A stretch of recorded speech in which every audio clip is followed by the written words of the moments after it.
So, hello everyone, and welcome to this first webinar of the Interdisciplinary Research Lab for Bioethics.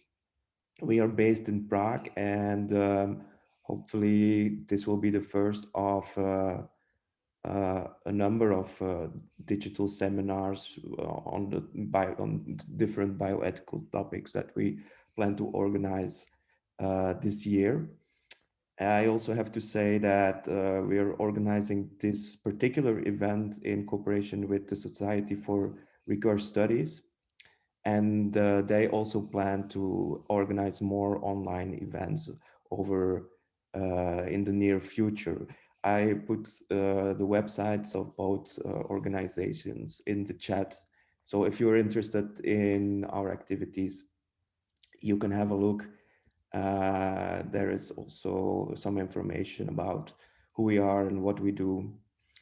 I just have to mention as well that I am recording this meeting, but this is just to, we plan to make the conference itself, so the Fernando's talk, into a YouTube video, but your chats and information won't be used for that. So that's just for the record. I think that's all of the practical informations.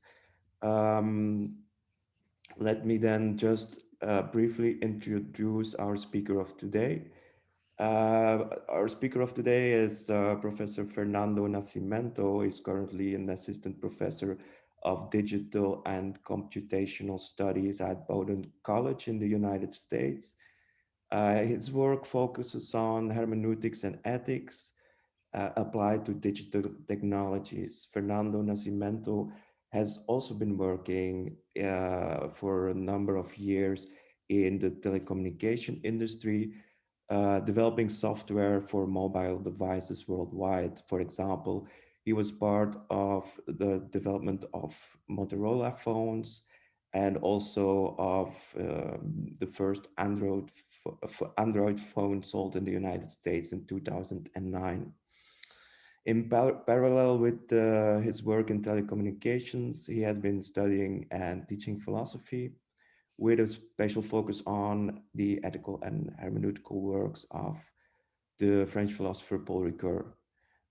He's currently the director of the Digital Ricoeur project that provides advanced textual analytic tools on Ricoeur's corpus, and he is part of the active part of the Society for Ricoeur Studies.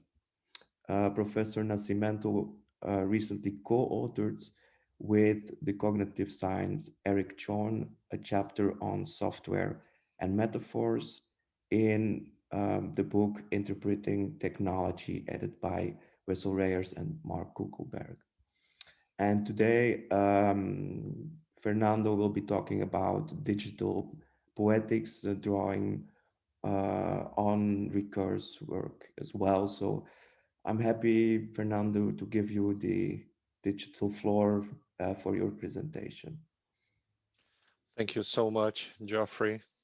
Thanks for organizing, for the kind invitation, and I'm delighted to be here and see so many friendly faces.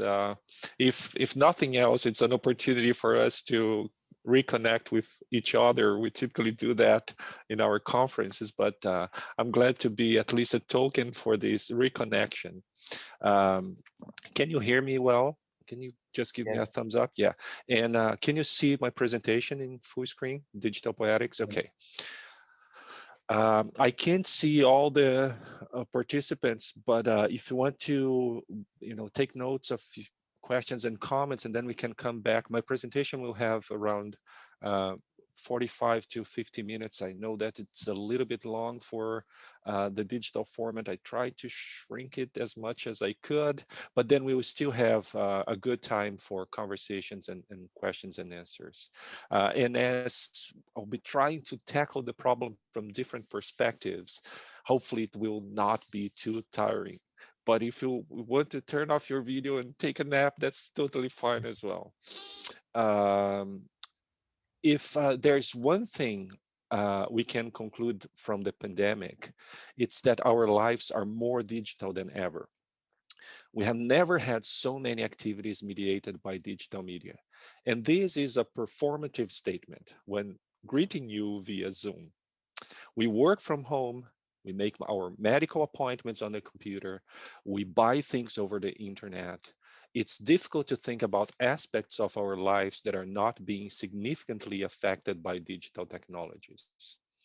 My presentation has a fundamental question that seems to me important to clarify from the first moment. And the question is how Paul Ricoeur's practical philosophy can help us to think about the impacts of digital technologies on contemporary society. My hypothesis is that Ricoeur's philosophy offers important clues for a reflection on the dilemmas brought about by rapid digital technological advancements through the concept of critical and plural practical wisdom and the approximation between ethics and poetics. I suggest that it's necessary to go beyond the dichotomy between praxis and poiesis and think about the ways in which frenetic deliberation is poetic. Furthermore, I propose that digital systems offer a new materiality for frenetic deliberation that intensifies the need for practical judgment in situation. So the our discussion today will be organized into four main moments. First one, I will very briefly touch on the how praxis and poetics or poiesis have been these concepts have been evolving in Western philosophy, just with a few mentions here and there to create the framework that I will be working on. Then I'm going to talk a little bit more about recur critical phronesis and highlight a few aspects that to me are critical. Then I will move on to the concept of narrative deliberation and finally apply it to digital poetics and digital technologies. So that's the parcours that I'm proposing for our conversation today. Uh, and if you want to start with praxis and poiesis, Aristotle is probably one of uh, the common references to this discussion. Obviously, we could start with Plato, but I had to make a few selections here. And as you know, particularly in his Ethics, Ricoeur has a very long and intense conversation with Aristotle. So um, Aristotle drew a clear distinction between to poien, to make, and to pratein, to act. Within the semantic universe of classical Athens, Aristotle thought of the distinction between an activity whose end was in itself, praxis, as opposed to other activities that were conditioned to necessity or utility, poiesis. So the end was other than itself. Related to this distinction, he used the term techne for the ability to make things well, and phronesis for the excellence in acting well, according to the right reason, kata orton logon. In this context, on the side of poiesis and techne were productive activities such as construction of boats, the cultivation of fields, and even the writing of a tragedy for Aristotle. On the other side of praxis and phronesis were the ethical and properly political activities of deliberation, of deliberating well regarding the goals and means to achieve a good or a fulfilled life. It's the concept of eudaimonia. As Gael Fiassi highlighted on her excellent analysis of Aristotle's phronesis and its relation to means and ends, Aristotle stresses his clear differentiation between praxis and poiesis several times in the Nicomachean Ethics and other texts, as some ends are activities and others are works. Praxis has its end in its activity, energeia, while artistic and productive activity has its end in a relative sense in a extrinsic work. Despite this clear taxonomic distinction between poiesis and praxis, Aristotle's description of man endowed with practical wisdom allows us to glimpse the ways in which poiesis and praxis can operate in tandem, not to say intertwined. Pericles, Aristotle's paradigmatic example of the Phronimus, the man with practical wisdom, deliberates well with a view to the good as a whole of the polis. His deliberation involves a decision that occurs in the linguistic form of orders and laws, in the linguistic materiality of orders and laws within the ancient Greek cultural and social horizon. His order and decisions at the ecclesia, the assembly, triggered a series of makings, as the constructions of boats for the Athenian navy and the walls that protected the city. The strict separation between praxis and poiesis begins to be diluted when we think that the for what, the telos, and the how, technique, intertwine in the details of the construction of the boats that must take into account the degree of maneuver that the boat can have, how many crew members it can take, how much it costs for the police, what other activities will be carried out so that another boat can be built, and so on. Nevertheless, as Eric Schatzberg in his History of the Concept of Technology suggests, Aristotle had a fundamental influence on how poiesis has been detached from praxis and corroborated with an instrumental perspective on technology. For different reasons, the philosophical destinies of phronesis and praxis on one side and techne and poiesis continue to diverge in the tradition of Western thought. Just to provide a few brief references in contemporary philosophy, Andrew Fenberg, for instance, commenting on Heidegger's text on technology, says that Heidegger's history of being, and I quote Fenberg here, Heidegger's history of being, the modern revealing, is biased by a tendency to take every object as a potential raw material for technical action.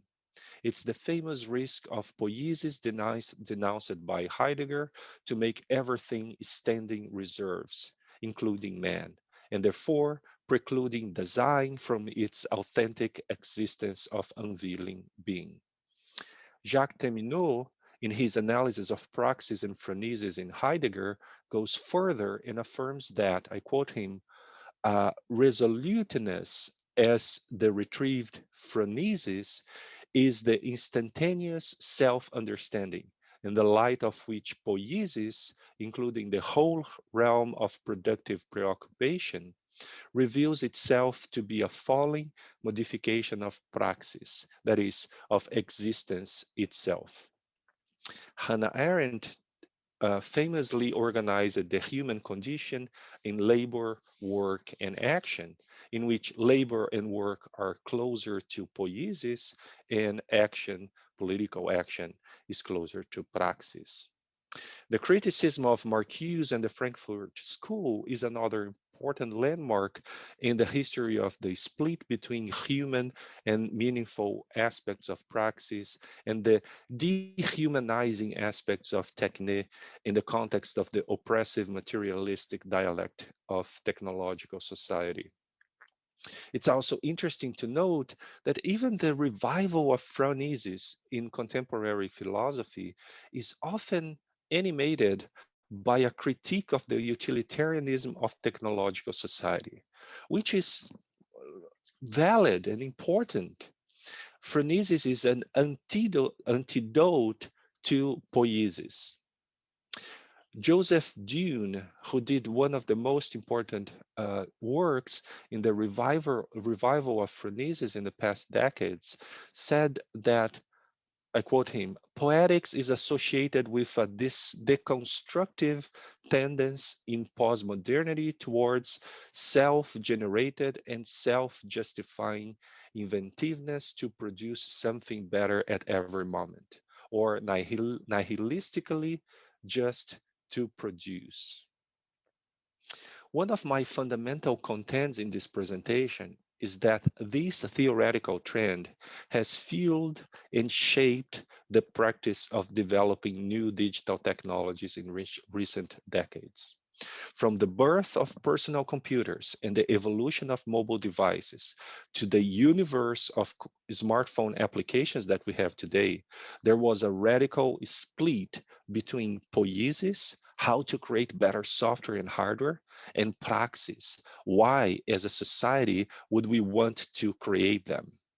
And this separation is reflected in the way in which communities have distanced themselves into a practical and theoretical unproductive chasm.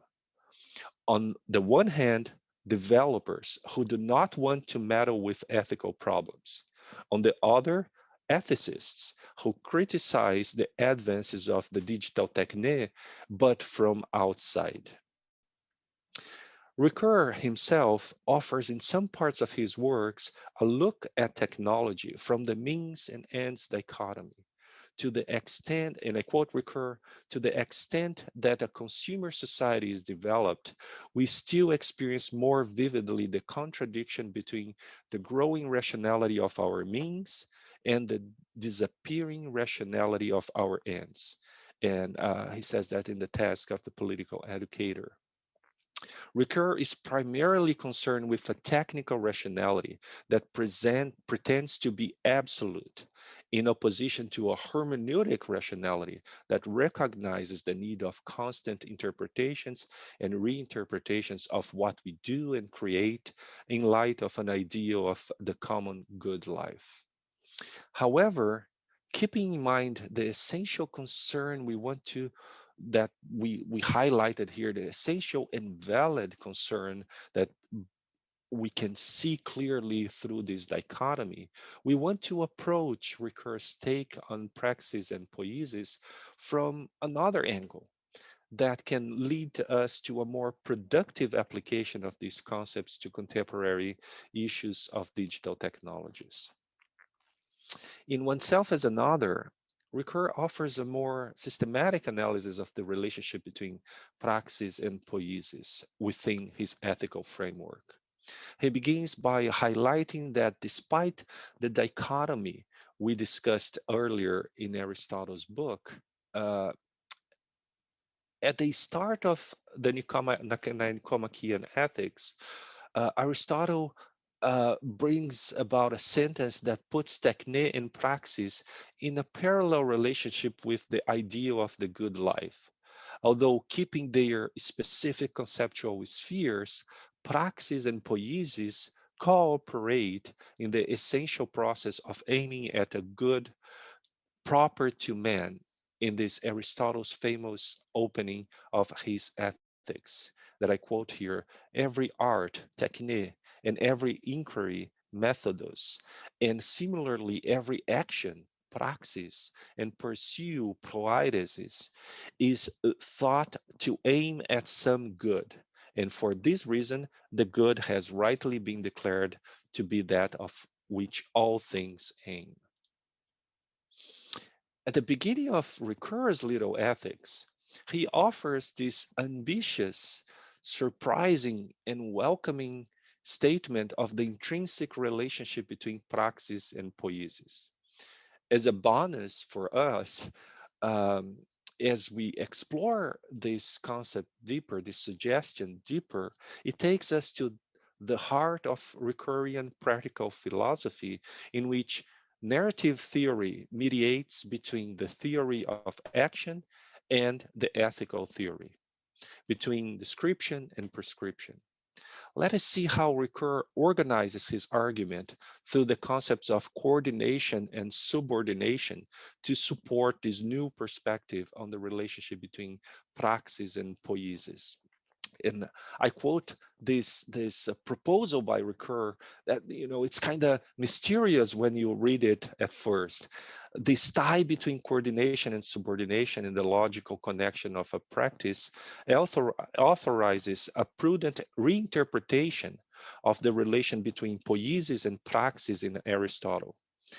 And then it follows, if our analysis is correct, no action is only poiesis or praxis. The first notable conceptual movement is to think about praxis and poiesis from a comprehensive framework of action with meaning that recur using a concept extensively explored by McIntyre calls practices. Thus, praxis and poiesis are thought within significant action structures, such as farming, playing soccer, medicine, and we should add software engineering. Within practices, actions are combined in two dimensions, following two complementary heuristics. The first of coordination between actions in a linear way in which a given action X is done with a view to an action Y that in turn aims at an action Z, and so on. This approach is close to the causal chains in analytical theories of action, as in the philosophies of Escombe and von Wright. The second dimension is linked to a teleological subordination of action that are no longer seen in a sequence relationship, but in a nesting one. Thus, farming includes subordinate actions such as plowing, planting, and harvesting. And this decreasing hierarchy reaches basic actions such as pulling and pushing. Thus, within a practice's universe of meaning, actions are interwoven not only in one dimension, but through coordination and subordination relationships. According to Ricoeur, this same structure is applicable to other levels of composite actions, such as a plan of life. But we will keep our discussion at the level of practices as it relates more directly to the problem and argument of this presentation. We can then return to Ricoeur's bold affirmation from the concepts of coordination and subordination to have a more organic perspective of the intrinsic relationships of poiesis and praxis as suggested by Ricoeur at this point. And I'll quote him and read its summary of this coordination and subordination relationship infrastructure. From the viewpoint of linear coordination, the tie is more like Aristotelian poiesis, in which action has a result outside the agent in the sense that the result is external to the segment considered, to which the agent entrusts his or her power of acting.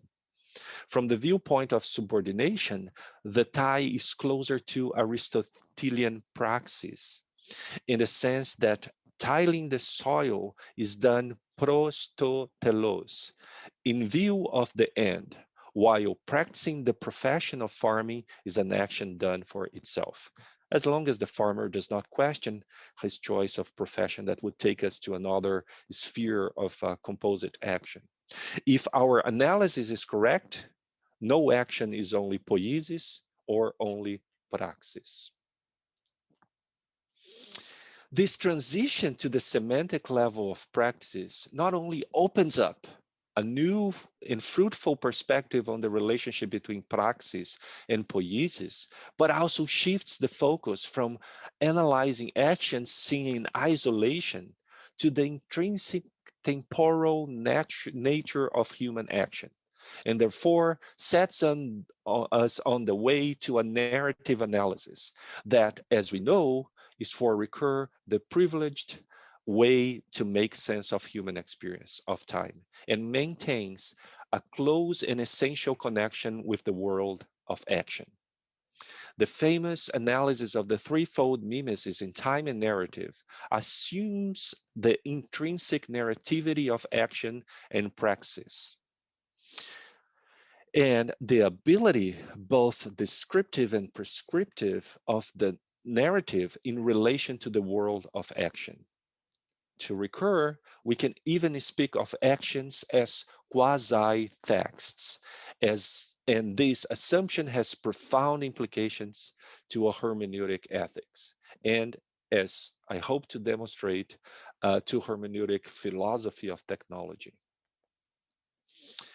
The intrinsic relationship between praxis and poiesis that Ricoeur suggests from the meaningful context of the practices that has a privileged form of analysis, as a privileged form of analysis, the theory of narratives, can, and we could add should, invite us to reflect on the excellencies linked to praxis and poiesis, respectively, phronesis and techne.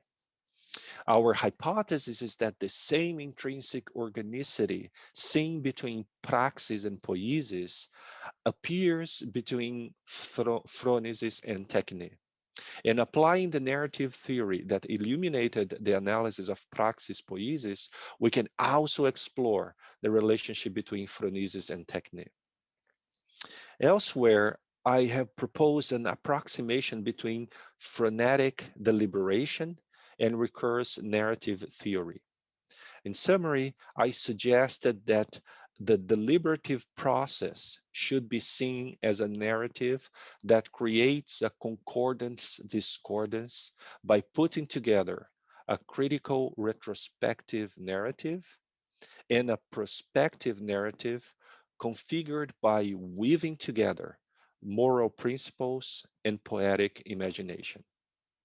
John Wall, who also explored this route through Ricoeur's works, also proposed that, although clearly distinct, phronesis and techne, he actually uses poiesis, have and must have several points of contact, and a rapprochement of both is urgent. I argue that this is even more relevant and urgent when it comes to digital technologies. But before exploring further this concept of a frenetic deliberation and applying it to our problem at hand, I wanted to bring to our sphere of attention a few other concepts and conceptual elements of practical wisdom in Ricoeur's works.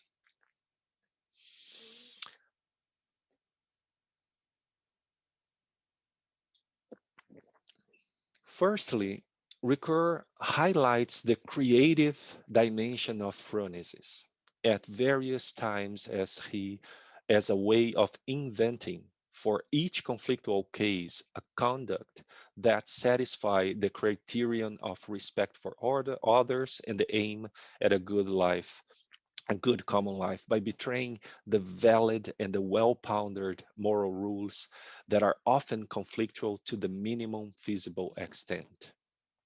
Therefore, to fully grasp the depth of Ricoeur's take on critical phronesis, we need to look at it from the overarching plan of his little ethics. If you take it isolated, you miss the point. Phronesis becomes critical in Ricoeur's work because it's part of an ethical approach that integrates the Kantian perspective with the teleological idea of the good life. In chapter 7 of Soi-même comme un autre, Ricoeur calls phronesis, when considered within an exclusive teleological framework, a naive phronesis. Naive because although it aims at the good life and it departs from the human nature that is based on desire and action, it still does not integrate logical mechanisms that combat the possibility of evil and violence, that disrespects and threatens to diminish the capacity of being of others.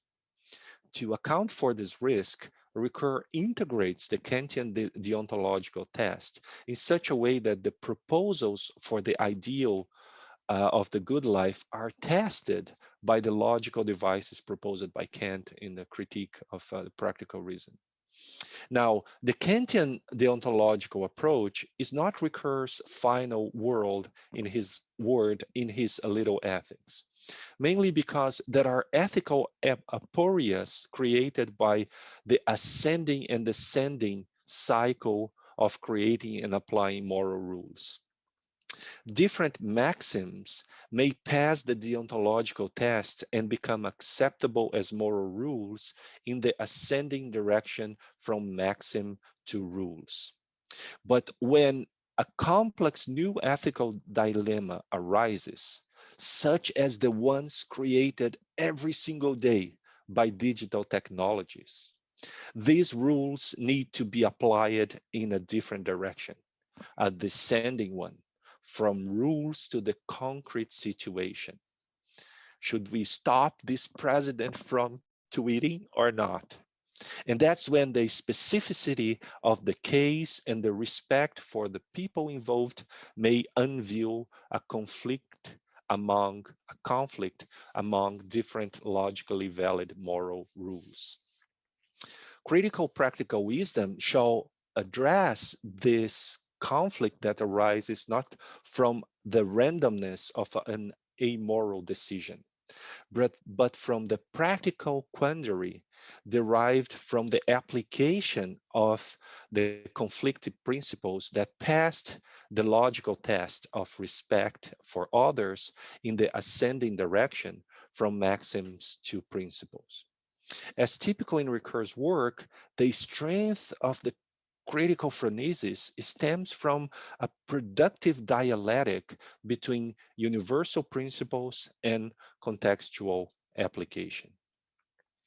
Ricoeur explores practical wisdom as a way of creatively applying rules to case in view of respect and concern for others.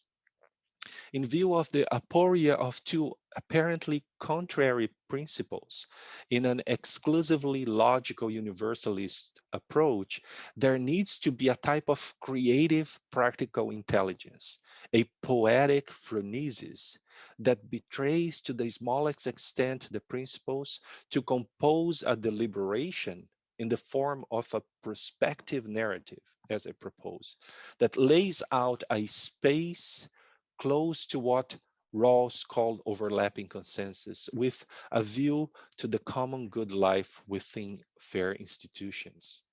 And the principles can involve, as Ricoeur says, security, prosperity, liberty, equality, solidarity, and so forth. And we could add a whole new set of digital principles. The Berkman Klein at Harvard University last year listed more than 40 initiatives to, to define and create ethical and moral principles to digital technologies. It's within this overarching and well-designed ethical framework that Ricoeurs bring to our attention how poetics, expressed in the form of Greek tragedies, illuminate and serves as a paradigm for practical wisdom. Here we see again the eruption of the unavoidable relationship between praxis and poiesis. To act well, praxia, is to create topoien, a deliberation that takes into account valid conflictual moral principles and apply them to unprecedented ethical dilemmas. And by doing so, you kind of go beyond the fixed categories of principles and you start exploring a continuum in which the differences in your poiesis impact how you are aiming at the goal of a good life. Another fundamental aspect that often goes unnoticed in Ricoeur's critical phronesis is that it's not the work of one man only.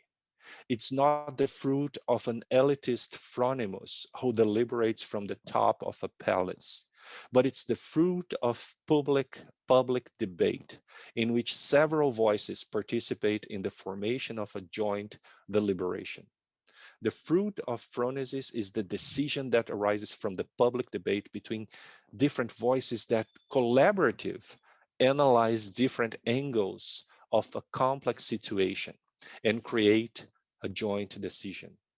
Recur cites, for example, the case of bioethics at the beginning and the end of life, in which a large number of voices, ethicists, representatives of local communities, biologists, medical doctors, legislators, they all need to be considered for the deliberation to be successful. It's at this point that, I quote Recur, Aristotelian practical wisdom comes close to Hegelian Sittlichkeit, a phronesis that resembles the debate itself. If, and to the extent that, this is good counsel, does not prevail Hegelian Sittlichkeit, which itself is also rooted in Sitten, in Morris, proves to be equivalent of Aristotle phronesis, a plural, or rather public, phronesis resembling the debate itself. End of quote.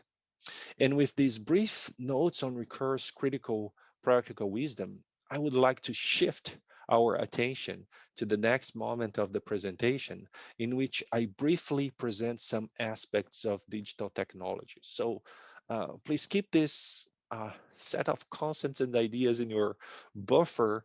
I'm going to pause here for a second, take a look at the object in which we are trying to apply these concepts, and then come back and try to put things together. Digital technologies, among which I would like to highlight smartphones, have a huge impact on our lives and capacity to act, both individually, interpersonally, and socially. And they have some important characteristics that set them apart from other techini. The first one, I wanted to highlight five of them. The first one is that they can be anywhere, at home, at work, in the car, in the city, countryside. This ubiquity creates closeness and intimacy never seen in other technologies. And with that, the degree of impact of these technologies on how we live and organize our time and relationships is very high. The second characteristic is that they are incredibly extensible. The mechanism for installing applications on smartphones through app stores makes smartphones not just technological artifacts, but technological architectures and platforms on which other artifacts, apps, they live, they proliferate, and reach billions of users. It's very easy to install new applications that have a direct and personal impact on hundreds of millions of people. And it happens almost instantly, overnight, literally. The software platform, the third point I wanted to highlight is that the software platform ecosystem, created mainly by the giants Apple with its iOS operating system and Google with Android, make possible a huge decentralization in the creation of new applications and the creation of new software. And this is kind of a tricky and very important point of our conversation today. Until the year of until the year 2000, the creation of these software artifacts were centralized in the phone manufacturers. So it was up to Motorola, Nokia, Apple, Microsoft to create the applications. With the creation of these platforms, the volume of production of new applications grew exponentially because any developer can create and distribute new applications. So you have Facebook, but all of a sudden you also have Signal, Telegram, a parlor, and those are created and they land on those digital platforms. With the use of new computational models based on high communication speeds, huge data volumes, and machine learning, these technologies have more and more agency.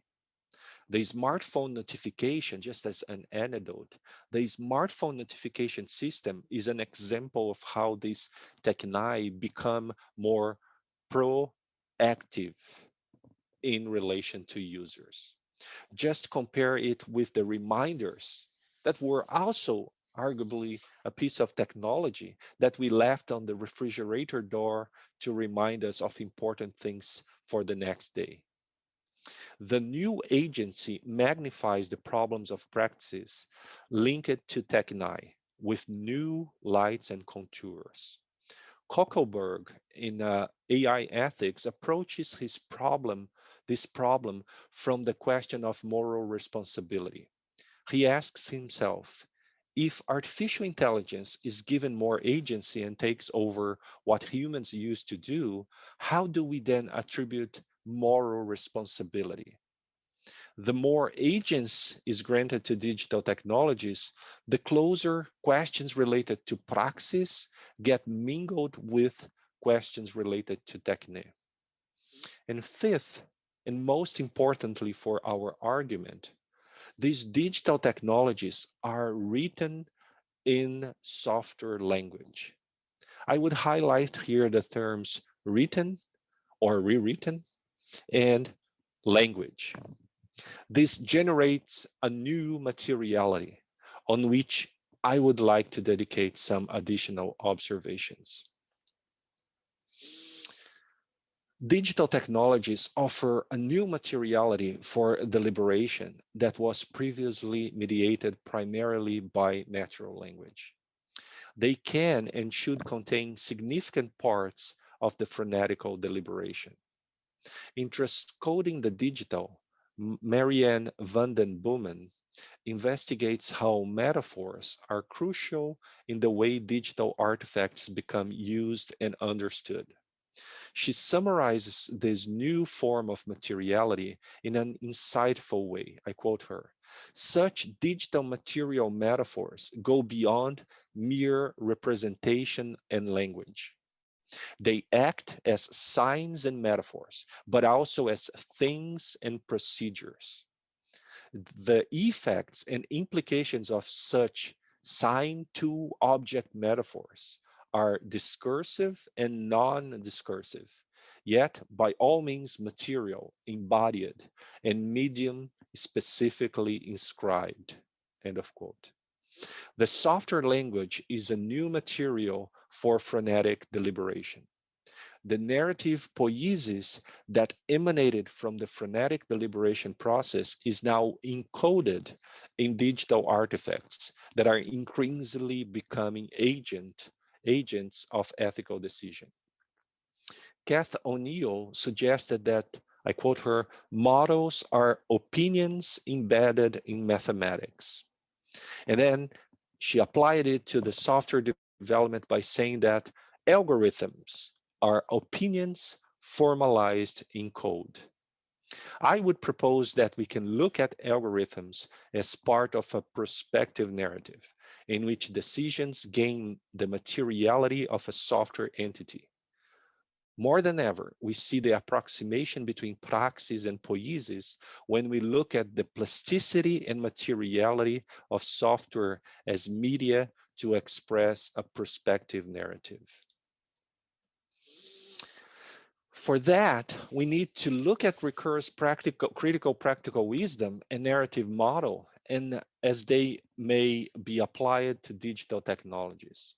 Ricoeur himself already points at the generality of his narrative theory by including in it a range of applications. I quote him, such as myth, folklore, fables, novels, epics, tragedies, drama, films, comic strips, to say nothing of history, painting, and conversation. But more importantly, as he expands his hermeneutic analysis from texts to meaningful actions. David Kaplan suggested that recursive narrative theory can be applied to interpret the way in which humans read technology. Vassell and Kokelberg, on their very insightful article, Narrative Technology, that is now being published in an extended version as a book, propose the concept of narrative capacity that refers to the extent to which a technology closes in on a paradigm of a text. That, I quote them, that humans and technology configure the narrative practices in which they are involved. I would highlight here narrative practices as we discussed when we were talking about coordination and subordination. Combined with the concept of narrative deliberation, the plural and critical phronesis as proposed by Ricoeur offers a conceptual way to think of poetic phronesis of digital artifacts, in which technical decisions are steeped in practical wisdom. And on the other hand, the plural practical wisdom is able to create prospective narratives that take into account the specific details of digital materiality. The growing importance of digital technologies in the ways we live, consume information, fight diseases, buy and sell goods and services, they demand a new look at the dichotomy between ethics and technique. In the final stage of this presentation, I would like to apply and test somewhat these suggestions from applications that aim to trace COVID-19 infections.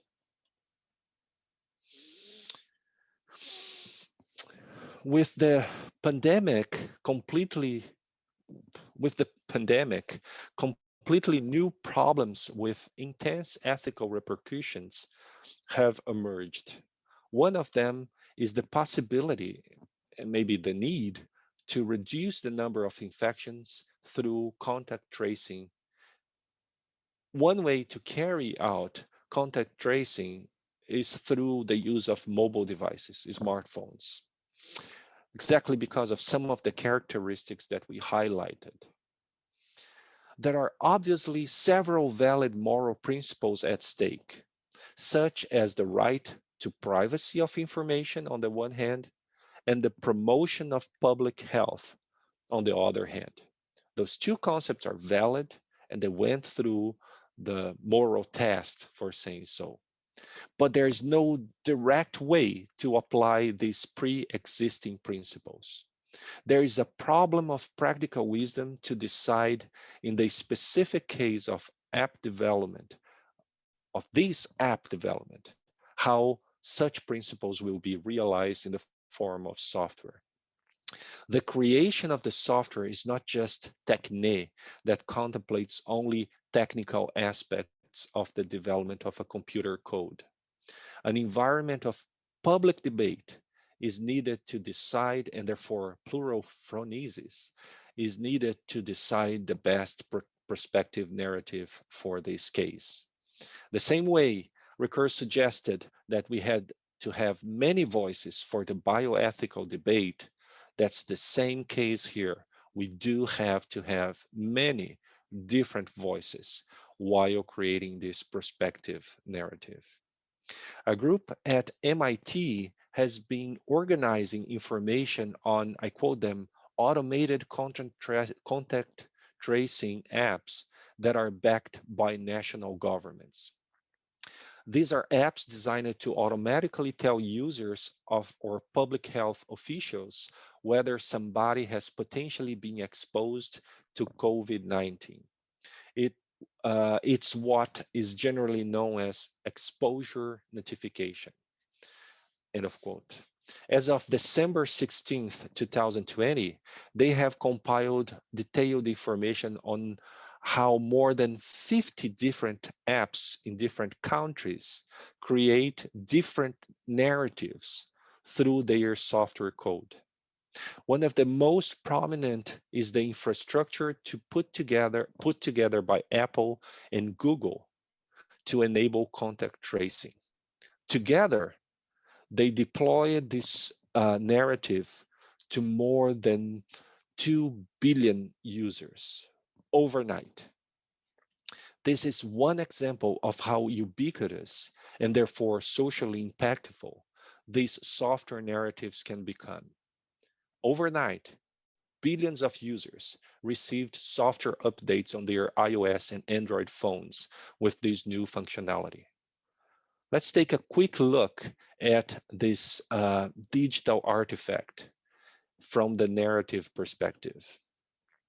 So, and by the way, this was put together interestingly by Apple and Google, but it's super nice for us because it put it within the narrative framework. So the idea is that you have two users, Alice and Bob, and they meet each other for the first time, and they have a 10-minute conversation. Their phones exchange anonymous identifier beacons. So pieces of information are exchanged by the two phones. After some time, I'd like to stress the idea of time here, Bob is positively diagnosed for COVID-19 and enters the test result in an app from a public health authority. With Bob's consent, his phone uploads the last 14 days of keys of his broadcast beacons to the cloud. So Bob uploads the tokens from every other phone who was next to him. In another time frame, Alice continues her day unaware she had been near to a potentially contagious person. Alice's phone periodically downloads the broadcasted beacons keys from everyone who has tested positive for COVID-19 in her region. And at a certain time, a match is found with Bob's anonymous identified beacons. Then the next frame here, Alice sees the notification on her phone, and the phone through that notification can send additional data on how she can get tested or what she needs or she could do next. Various elements of this narrative will be of the narrative that we are creating will be expressed in the app, such as using Bluetooth, which is a protocol to restrict the contact area, the explicit authorization from the user, not storing data on the server, collecting only essential data for tracing. Only the user can start the contagion notification process. Time-based functionalities to destroy data collected. All are items that intertwine poetical, technical ways of doing to practical, praxis, teleological intentionalities of acting. Let me highlight how praxis and poiesis need to be intrinsically related into the prospective narrative. To choose, for instance, Bluetooth as the communication protocol instead of a GPS-based approach because the intrinsic nature of the protocol, Bluetooth, reduces the possibility of collecting long-range contacts of the user. The Bluetooth has a small range of power, so it reduces the possibility of tracking hundreds of people around one given user, which would make it easier to hurt the principle of personal privacy. It is also clear how the software creates a narrative in which sensors, algorithms, users, health authorities are quasi-characters, and their temporal engagement is framed by the narrative technology. For instance, the decision to postpone the sending of personal data to a point in time in which the user is indeed tested positive instead of doing it early on, or the decision to delete data records after a certain period of time. To summarize this application, we could look at the challenges brought by digital technologies and some of the possible reactions within the digital poetics framework. While the new technologies, they are always dealing with conflicting valid principles, such as in this case, public health, individual privacy, freedom of choice, and they are extremely particular in terms of how fast they are created, deployed, and impact billions of people. The digital poetics approach of could offer a way to configure the software as a frenetic deliberation that, through poetic creativity, minimizes the betrayal of each principle while keeping the goal of building a good life in just institutions. The digital technologies, they are much faster paced and far reaching than traditional ethical questions. The digital poetics offers this possibility of thinking about it proactively within this intensive and extensive interchange between techne and phronesis, interwoven into deliberative narratives. The challenges of digital technologies also are related to the complexity and the interdisciplinarity of the problem. There are multiple angles involved in this example, for instance, politics, ethics, software design, hardware configuration, data privacy, data security, health concerning. So a narrative approach to critical phronesis that promotes its plurality and the need for prospective imagination to break down those original aporias to create an euporia that is described through the narrative technology created by digital poetics. That's the overall idea, and Dekui, if my pronunciation is not terrible. Thank you very much.